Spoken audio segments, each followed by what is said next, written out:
రాజకీయ నాయకులంతా కూడా ముఖ్యమంత్రి దగ్గర నుంచి మంత్రుల వరకు అనేక మంది దొంగలు దొరికారు. ఇక ఎక్కడికి వెళ్ళలేరు, జైలు శిక్ష ఖాయం, గజ దొంగ కరుణాకర్ రెడ్డి, దీని వెనక పాత్రధారి సూత్రధారి తానే అని ఆ దొంగను కలుగులో నుంచి పట్టుకుంటాము అనని నారా లోకేష్ గారు ఒక ట్వీట్ చేశారు. అలాగే చంద్రబాబు యొక్క భక్తిజన ఛానల్ అధ్యక్షుడైన తుచ్చ మ్లేచ్ఛ గుణ సుభాషితుడైన బిఆర్ నాయుడు గారు కుతంత్ర తంత్ర సిద్ధుడైనటువంటి పట్టాభి గారు పేరుందని పేరులో సూర్యుణ్ణి శూరుణ్ణి రెండింటినీ ఇమిడించుకున్నాను అనుకున్నటువంటి శూన్యుడైన కాకాసురుడు, బాకాసురుడు, కేకాసురుడు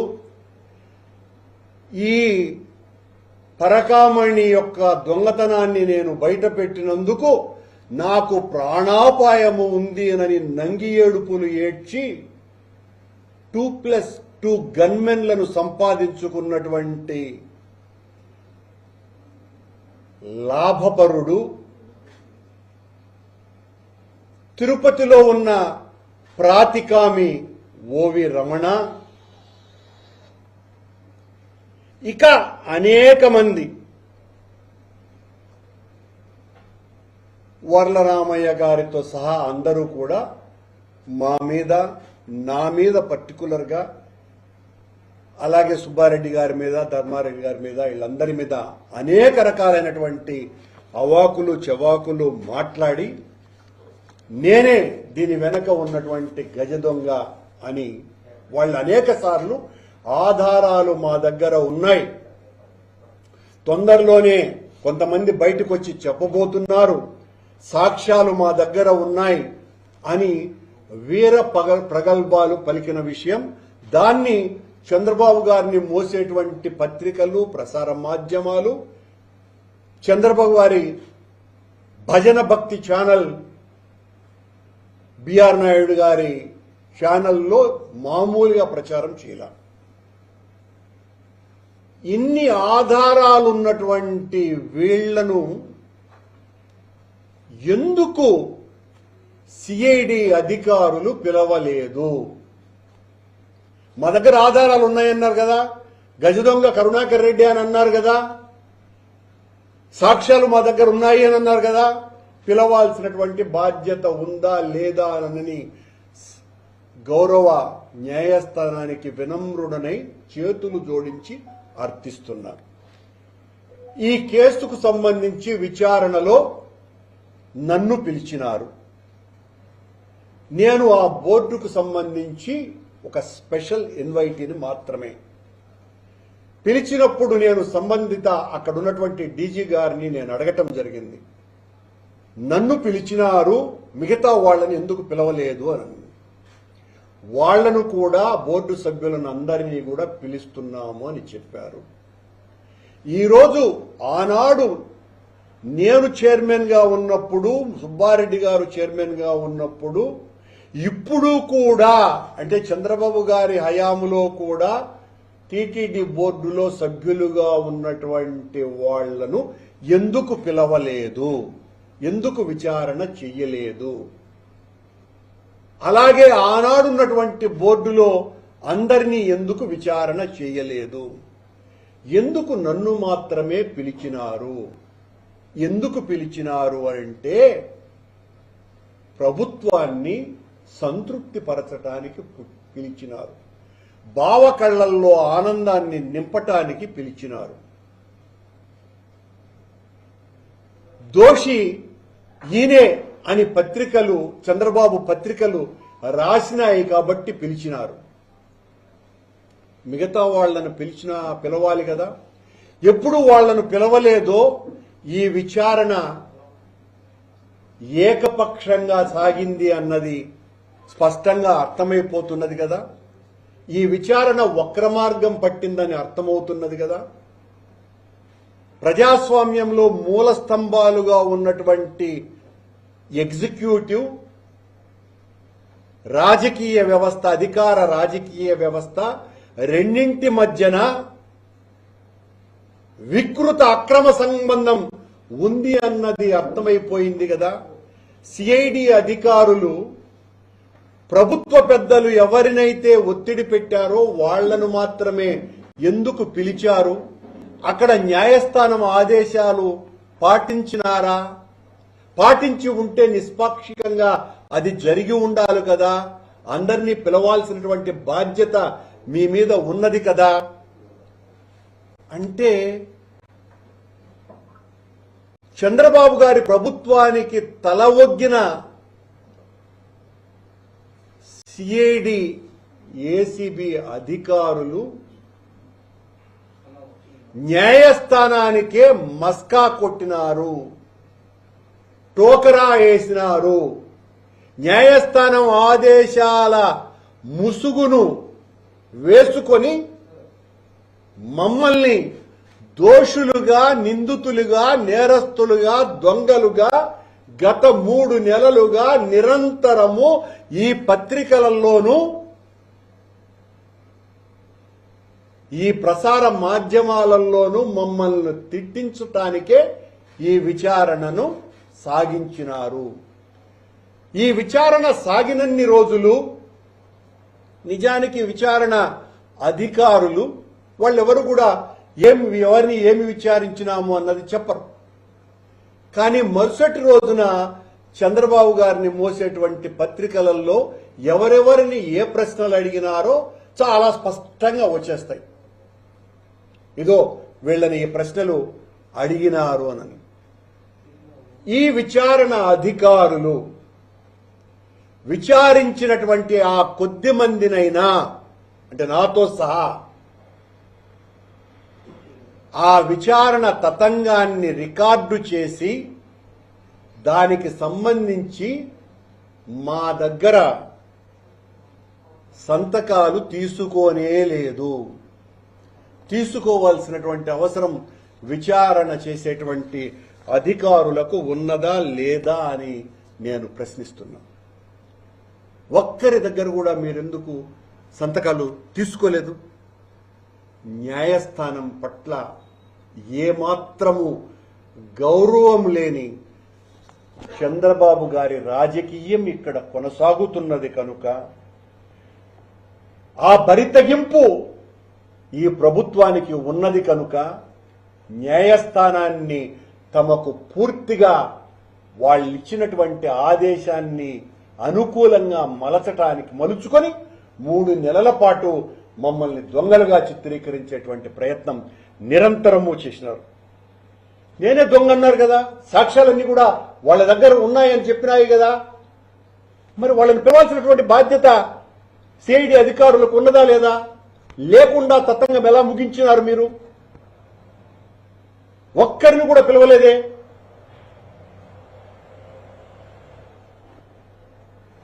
అందులో హైదరాబాదులో రౌండ్ టేబుల్ సమావేశంలో కూడా చాలా పెద్ద ప్రబుద్ధులైనటువంటి సుబుద్ధులు దీని జరిగినటువంటి దారుణాన్ని గురించి చాలా గొప్పగా మాట్లాడినారు. ఇది ఎంత తప్పు అనని. అంత తప్పు అన్నటువంటి వాళ్ళని ఏ తప్పు అడగాల్సినటువంటి బాధ్యత సిఐడి అధికారులది కాదా? పిలవాల్సినటువంటి అవసరం ఉందా లేదా? మా మీద బండ వేసేసి మేము దొంగలమని చిత్రీకరిస్తే సరిపోతుందా? అంటే కేవలం ఈ 3 నెలల పాటు మా నాయకుడు జగన్మోహన్ రెడ్డి గారి మీద, మా మీద దారుణమైనటువంటి నిందలు మోపటానికే ఈ విచారణ జరిగింది అన్నది చాలా స్పష్టంగా అర్థమైపోలే. ఇంతకంటే రుజువు కావాలనా? మీరందరినీ పిలవాలి కదా, ఎందుకు పిలవలేదు? బోర్డులో ఉన్నటువంటి 25 మందిని ఎందుకు పిలవలేదు? పిలిచుంటే ఎందుకు ప్రకటించలేదు? మేము మాట్లాడినామని, ఫోన్లో మాట్లాడినామని కూడా ఎవరు అన్నారట. ఫోన్లలో విచారణ చేస్తారండి ఎక్కడన్నా? ఎంత దారుణంగా ఉందో చూడండి పరిస్థితి. ఈనాడు ప్రభుత్వంలో టీటీడీ బోర్డులో ఉన్నటువంటి వాళ్లను ఎందుకు పిలవలేదు? దానికి సమాధానం ఇవ్వాల్సినటువంటి అవసరం ఉన్నది. ఇది న్యాయస్థానాన్ని అవమానపరిచినట్టు కాదా? ఏకపక్షంగా ఈ విచారణ జరిగింది అనటానికి ఇంతకంటే ఉదాహరణ ఏమన్నా ఉందా? ఇక ఏ మాత్రము కూడా తప్పు చేయకుండా ఆనాటి పాలక మండలి రవికుమార్ అనేటువంటి వ్యక్తి తన ఆస్తులని రిజిస్ట్రేషన్ చేసి టీటీడీకి అప్పగించి ఆ పత్రాలని ఎగ్జిక్యూటివ్ ఆఫీసర్కు ఇచ్చినాడు. దీనికి ఆ అధికారులకు ఏ రకమైనటువంటి ప్రమేయం ఉన్నది? అతనే తన ఆస్తుల్ని రాయిచ్చినాడు. అతని ఆస్తులు రాయించటము అనేటువంటి విషయంలో టీటీడీకి సంబంధించి ఎవరు ఏ రకమైన వాళ్ళ ఆస్తులని రాసిస్తే అవి తీసుకోవటం వరకే టీటీడీకి సంబంధించినటువంటి రూల్స్ ఉన్నాయి. ఎవరిచ్చినా కూడా తీసుకుంటారు. టీటీడీకి ఇప్పటికి కొన్ని లక్షల కోట్ల మంది అనేక రూపాయల దానాలు ఇచ్చి ఉన్నారు. దొంగిచ్చినాడా, ఇంకొకరిచ్చినారా అన్నటువంటిది కాదు. ఎవరిచ్చినా కూడా తీసుకునేటువంటి పరిస్థితి టీటీడీలో ఉన్నది. ఆ రకంగా రవికుమార్ ఇచ్చినటువంటి ఆస్తులు తీసుకున్నారు. రవికుమారే కాదు కదా, రవికుమార్ భార్య, కూతుళ్లు కూడా ఇచ్చినారు. ఆ ఇద్దరు అయితే నిజానికి దొంగలే కాదు కదా. రవికుమార్ భార్య, కూతుళ్లు దొంగలని మీరు నిరూపించగలరా?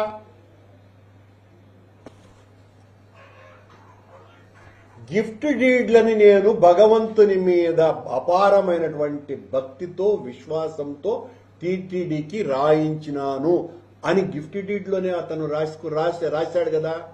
ఇవన్నీ కూడా తెలిసినా మీరు మా మీద నింద మోపుతున్నారు కదా. ఈ రోజు కూడా మీకు ఛాలెంజ్ విసురుతున్నా. ఎవరైతే ఈ ప్రభుత్వంలో ఉన్నటువంటి పెద్దలు మమ్మల్ని దోషులుగా మాట్లాడి, నేరస్తులుగా మాట్లాడినటువంటి వాళ్ళకందరికీ కూడా ఛాలెంజ్ విసురుతున్నా. సిఐడి వాళ్ళు ఇచ్చినటువంటి విచారణ కోర్టు పరిధిలో ఉంది. అందులో మేము ₹1 తీసుకున్నట్టున్నా, కనీసం ఆ రవికుమార్ దగ్గర ఒక టీ తాగినట్టు ఉన్నా, అతని ఆస్తులని 1 సెంటు రాయించుకున్నట్టు ఆ నివేదికలో ఉన్న రాజకీయ అస్త్ర సన్యాసం చేసేస్తాం. కానీ మా మీద ఆరోపణలు చేసినటువంటి వాళ్ళు దానికి తద్భిన్నంగా సిఐడి అధికారుల రిపోర్టు ఉంటే ఆ పదవులకు రాజీనామా చేస్తారానని సవాలు విసురుతున్నా. స్వీకరించడానికి సిద్ధంగా ఉండండి. ఎంతసేపు మా మీద బజారు రౌడీల కంటే హీనంగా, హంతకుల కంటే దారుణంగా మమ్మల మీద పడి రక్కి రంపాన పెట్టడమే తప్ప మీరు మాట్లాడితే మాకు మోసేటువంటి పత్రికలున్నాయి, ఛానళ్లున్నాయనని మా మీద రోజు నిందారోపణలు చేసి దాన్ని మేము కడుక్కోవాలా అనేటువంటి ఆరోపణలు చేసినంత మాత్రాన భయపడి పారిపోయే వాళ్ళు ఎవరు లేరు ఇక్కడ. మీ ఆరోపణలకు, మీరు వేసేటువంటి నిందలకు, దారుణాలకు జడిసి పిరికి వాళ్లుగా జీవించటం కంటే న్యాయం కోసమని ఎదురెడ్డి పోరాడి చావటం మేలు అనుకునేటువంటి తాత్విక బలం కలిగినటువంటి వాడు నేను. దేనికైనా సిద్ధం. ఒక చిన్న తప్పు చేయకపోయినా సాంకేతిక పరమైనటువంటి లోపాలు ఉంటే, నిన్న మా నాయకుడు చాలా స్పష్టంగా చెప్పినారు, సాంకేతిక పరమైనటువంటి లోపాలు ఉంటే దాని మీద ఎవరి మీద చర్యలు తీసుకోవచ్చునో వాళ్ళ మీద తీసుకోవాలి. కానీ అవినీతి జరిగింది ఇక్కడ అన్నది నిరూపించమని మళ్ళీ ఏమైనా విచారణ చేసుకోండి. మీరు ఈ విచారణ కాదు, ఎన్ని విచారణలైనా చేసుకోండి. దేనికైనా సిద్ధంగా ఉన్నాం. అంతే కూడా కాకుండా ఈ అధికారులు ఎవరైతే విచారణ చేసినటువంటి అధికారులు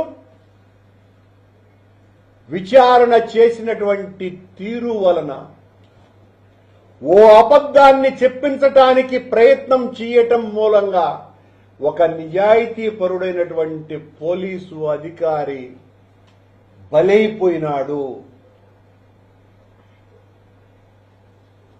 విచారణ ఎదుర్కొన్నటువంటి అధికారులందరినీ కూడా విపరీతమైనటువంటి మానసిక ఒత్తిడికి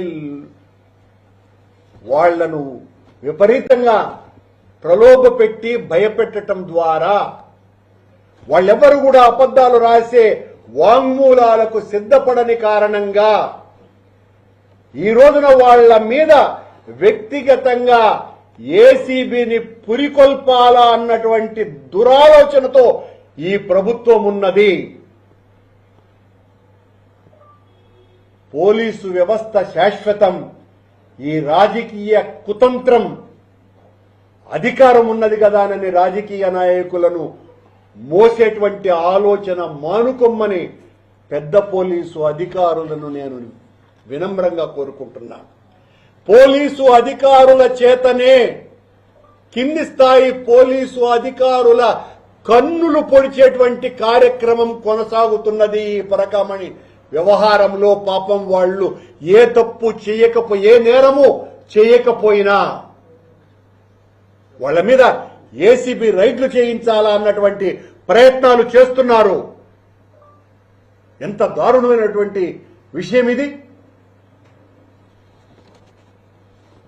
జ్యుడిషియల్ ఆర్డర్ని ప్రశ్నించే అధికారం టీటీడీ బోర్డుకి ఏమున్నది?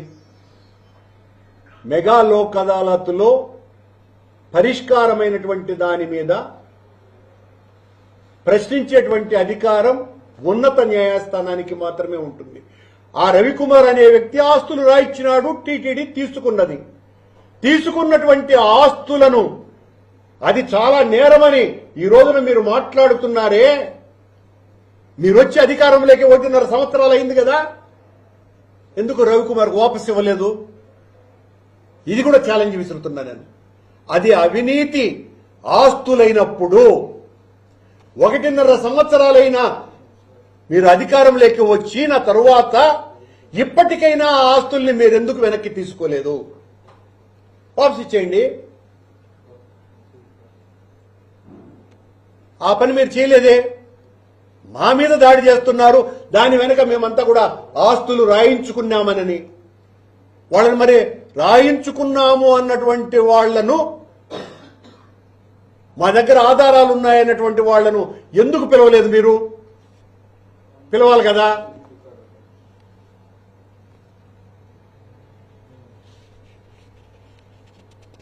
అలాగే టీటీడీలో ఒక రూల్ ఉన్నది. డోనర్స్కు సంబంధించిన పూర్వాపరాలను పరిశీలన చేసేటువంటి పద్ధతి టీటీడీలో లేదు. ఎవ్వరు డొనేట్ చేసినా దాన్ని తీసుకునేటువంటి ఆచారం ఉన్నది. చంద్రబాబు నాయుడు గారు ఆధారాలు దొరకకపోవటంతో, అంటే నేరం మేము చేశాము అనని, అవినీతి మేము చేశామనని ఆధారాలు దొరకకపోవటంతో ఈ రోజున ఆ ఏసీబీ వాళ్లను పురికొల్పి ఆ కింది స్థాయి అధికారులు ఎవరైతే ఉన్నారో పోలీసు అధికారులు, ఈ విచారణ ఎదుర్కొంటున్నటువంటి అధికారుల మీద దాడి చేయాలన్నటువంటి ప్రయత్నాలు జరుగుతున్నాయి. ఎంత దారుణం! పోలీసు వాళ్ళకందరికీ కూడా నేను విజ్ఞప్తి చేస్తున్నా, మేము రాజకీయంగా ఉంటాము, పోతాము. మాకు అనుకూలంగా ఉండటం కోసమని మీరు మిమ్మల్ని బలి చేసుకోవద్దు. పరకామణి విషయంలో చిన్న అవినీతి కూడా పై స్థాయి అధికారి నుంచి కింది స్థాయి అధికారి వరకు ఏ రాజకీయ నాయకుడు కూడా చిన్న తప్పు చేయలేదు అన్నది సుస్పష్టం. ఛాలెంజ్ ఒక్కసారి కాదు 100 సార్లు చెప్తున్నాను దీనికి సంబంధించి. కానీ బలవంతంగా వాళ్ల చేత వాంగ్మూలాలు తీసుకునేటువంటి ప్రయత్నం జరిగింది అన్నది కూడా అంతే నిజం. రాజకీయ నాయకుల్ని సంతృప్తిపరచడానికి ఇలాంటి విచారణల్ని న్యాయస్థానం ఇచ్చినటువంటి ఆదేశాలను వాడుకోవటం అన్నది చాలా ఘోరమైనటువంటి తప్పిదమని తెలియజేస్తూ, ఈయన గారి ఆస్తులన్నీ కూడా మేము తీసుకోవటం వెనుక అవినీతి సొమ్ము ఎలా తీసుకుంటారు అని చెప్పినటువంటి మీరుకు ఒక చిన్న విషయం చెప్తున్నా. మద్యం scam, cyber scam, Amaravati ring road scam, ఇలా దాదాపు 7 కేసులు గత ప్రభుత్వం చంద్రబాబు గారి మీద పెడితే చంద్రబాబు గారు ఆ కేసులన్నింటినీ కూడా కొట్టేసుకున్నాడంటే విత్డ్రా అయిపోయినాయి కేసులు 2 రోజులుగా. తప్పు చేసినటువంటి మీరు కేసుల్ని విత్డ్రా చేసుకున్నారే, పరిహారంగా చంద్రబాబు గారి నారా లోకేష్ గారి ఆస్తులన్నీ కూడా ప్రభుత్వ పరం చేయవలసినటువంటి అవసరం ఉన్నది కదా. రవికుమార్ చేసినట్టే ప్రాయశ్చిత్తంగా చంద్రబాబును కూడా మొత్తం వాళ్ళ ఆస్తులన్నింటినీ కూడా ప్రభుత్వానికి రాయవలసినదిగా నేను కోరుకుంటున్నా. మళ్లీ ముగించే ముందు చెప్తున్నా, ఈ విచారణ ఒక ఫార్స్ గా జరిగింది. ఈ విచారణ కింది స్థాయి పోలీసు అధికారుల్ని బెదిరించటానికి జరిగింది. ఈ విచారణ వలన అమాయకుడు, సత్శీలుడు, సజ్జనుడు, నిజాయితీ పరుడైనటువంటి సతీష్ కుమార్ అనేటువంటి మంచి వ్యక్తి బలైపోవటానికి కారణభూతమయ్యింది. ఇంకా నిజాయితీ పరులైనటువంటి అధికారులందరి మీద భయంకరమైన ఒత్తిడి పెంచటానికి, వాళ్ల జీవితాలను చిన్నాభిన్నం చేయడానికి ఉపయోగపడ్డది. మమ్మల్ని నేరస్తులుగా, దోషులుగా, దొంగలుగా 3 నెలలు చిత్రీకరించడానికి ఉపయోగపడ్డది. న్యాయస్థానం ఏ తీర్పు సద్బుద్ధితో, ఒక మంచి ఆశయంతో ఆయన చేశారో, వాస్తవాలను వెలికి తీయటానికి చేశారో, దానికి పూర్తి భిన్నంగా జరిగింది అన్న విషయాన్ని మరొక్క మారు స్పష్టీకరిస్తుంది.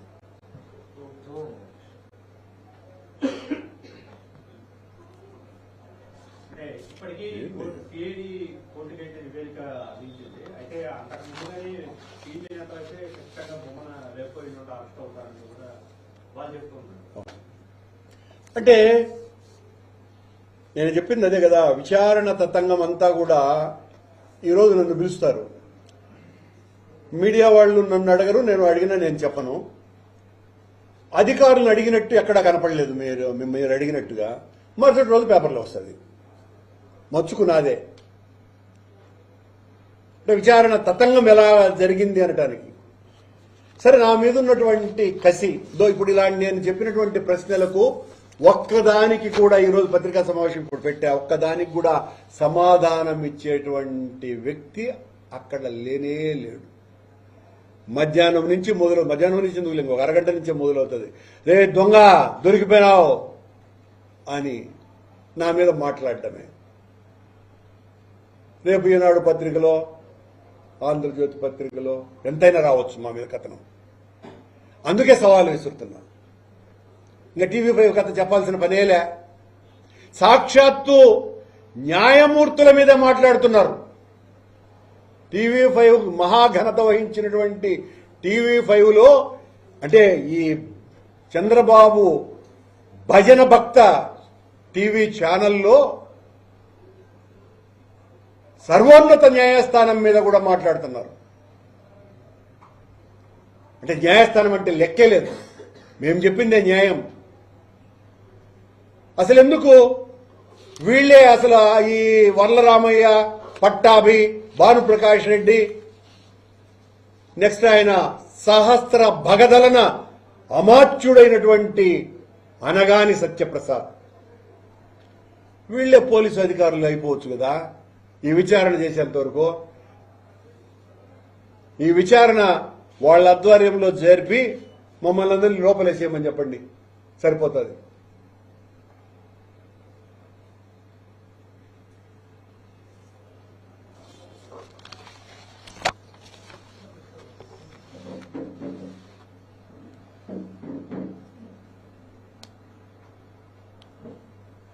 Okay thank you.